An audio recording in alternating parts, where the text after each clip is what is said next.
Philippines is better known for boxers than batsmen, and its cricket team has not played for 3 years, but the side of amateurs hope to make their mark in T20 World Cup qualifiers. As the lowest-ranked side in the 8-team qualifying tournament taking place this month in Oman, featuring the likes of Nepal, Ireland and United Arab Emirates, few are more surprised than the Philippines to be pulling on the pads at global level. "It's like a fairy tale," said skipper Jonathan Hill, a high school teacher in Jervis Bay in Australia's New South Wales, where he plays club cricket.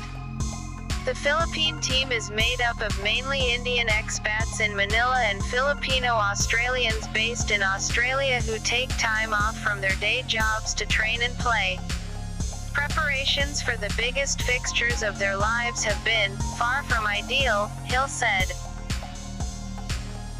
The last time the Philippines played a match was 3 years ago, a victorious, rain-soaked 5 overs against Vanuatu in a regional qualifying tournament in Port Moresby, which unexpectedly secured their berth in Oman.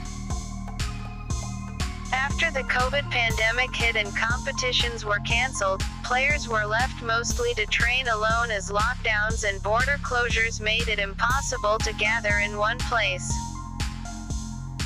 When the 14-strong squad assembles in Oman this week for Friday's opening clash against Canada, it will be the first time some of the players have met. "We're definitely heavy underdogs," said Hill.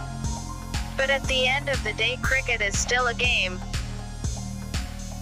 It's bat versus ball, and the thing I love most about it is that it's not just skill level or fitness level or even intellect. So much of cricket is about heart, and that's something we've always played with." Fundraising appeal. The top 2 teams in Oman will book spots in the T20 World Cup in Australia later this year. "We will try our best," said 42-year-old off-spinner Vimal Kumar, who took a break from his lending and trading business in Manila recently to join a rare practice session in the Philippine capital. "It's an unpredictable game, you never know who is going to win. The players are paying a heavy price to get to Oman."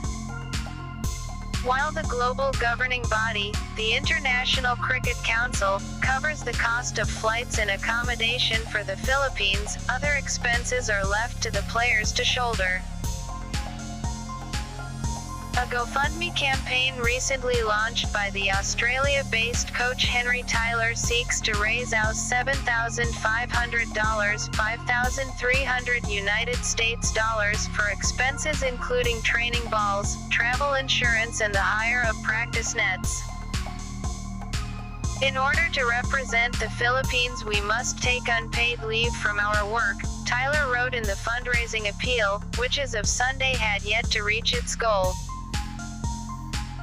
Cricket has been played socially in the Philippines for more than a century, but it never flourished in the former U.S. colony, where basketball and boxing have long been the most popular sports.